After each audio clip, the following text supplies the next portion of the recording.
All right, I decided to make this video to share a little bit what is going on in the job markets right now in Japan, especially when it comes to tech jobs. But I feel like it does apply for any job really out there. I'll try to keep this video as brief as possible, really explaining what I see as a tech recruiter that people out there can't really see. So these days, a lot of times people come to me saying, hey, I'm really desperate. I applied for hundreds of companies and I'm getting only one interview and a couple of replies. Like less than 5% response rate basically, and only like maybe 1 or 2% interviews, which they usually don't really do well on. And this seems to happen a lot these days. People then assume that the job market is really, really bad. And I live a very different reality. Like I work as a tech recruiter here. Like I specialize in, recruiting tech talent for startups. And my clients are all still hiring. And I don't really see anyone, any other companies not hiring. Like everyone still seems to be hiring. So what the candidate pool is facing and what I see as a recruiter, it doesn't seem to match, right? So what has really changed over the past few years, and I guess has really accelerated over the past few months, is applying for a job used to take effort. And that effort was basically friction between you seeing a job opening and applying for it, right? There was some friction. You had to go through, like filling in some forms. You had to send your resume, maybe polish your resume, send a cover letter.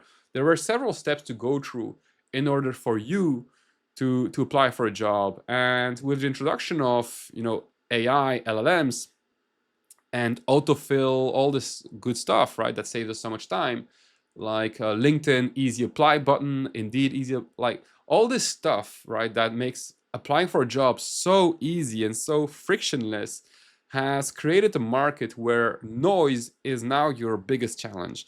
So until now, the way you were landing a job was basically your resume impressing people, and your background was like matching or whatever, right? And what used to happen is companies used to struggle to get applicants. That's completely not the case anymore. Like, especially if you're someone here in Japan that does not speak Japanese and is looking for English speaking roles in Japan, good luck. The competition is crazy right now. Like, I met a client of mine and they opened up a role, full stack, TypeScript, React type of job. And I asked them, they opened the role, I think 2-3 days ago. I asked him, like, how many applicants did you get within the first 48 hours? He's like 680. 680 applicants. And they have like one inside, like an in-house recruiter who has to go now through all this noise. And this is really what I want to talk about. You are now in a market where noise is your biggest challenge to overcome. You need, as a job seeker, to find a way to stand out of the noise. Like you need to be able to stand out of the crowd. Like every time you apply for a job, I can guarantee you there's an army of bots, really, because I even know some people out there making that kind of bots for themselves that literally scrape the web and apply for every single job out there. So you're fighting against that for people's attention right now. And so every time you're like, oh my God, I'm not receiving any reply from those companies, they haven't seen your resume. They just can't deal with all the volume of applications they're getting. And so in a market where your biggest challenge is,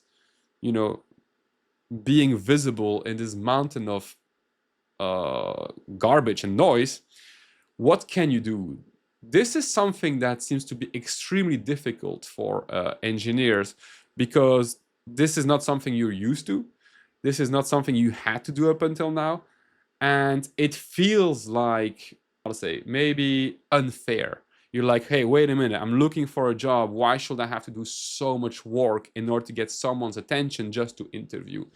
And if you're having that kind of mindset right now, I guarantee you will probably not find a job, because the people that I help out in the market, either if I represent them as an agent, I'm going to do the whole cutting through the noise part of the job. But if you're not someone with at least 4 or 5 years of experience, I don't want to represent you as your agent because clients don't want to pay a recruitment fee for your profile to me. They don't want to pay that. It does not mean they're not interested in you. So I do believe often that with more junior candidates, working with me or with any agent in the market is actually going to reduce your chances of landing a job just because of the cost of hiring through an agency. That's something else, but I don't want to deep dive too much into it. But if you're on your own there and you have to go through the noise, you will have to do now something a lot more deeper to showcase that you're motivated, because the challenge that companies are facing right now is not anymore about getting applications. It's really about getting people who are truly motivated and care about them. Because one candidate usually applies for hundreds of jobs, like I just mentioned. There's no way on earth that among those hundreds of companies, they're all a priority to you. You need to be able to showcase to a company that they're a priority to you. And that's just, selling yourself. I made another video about this on how to basically stand out of the crowd and how to showcase your motivation to companies.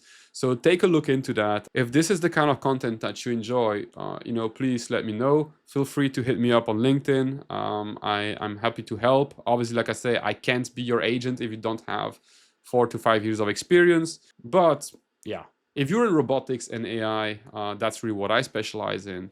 I probably can help. Anyway, like I said, there's not much content out there helping people to understand what they're facing. So I'll try to create more content about that. I'll see you guys in the next one. Cheers.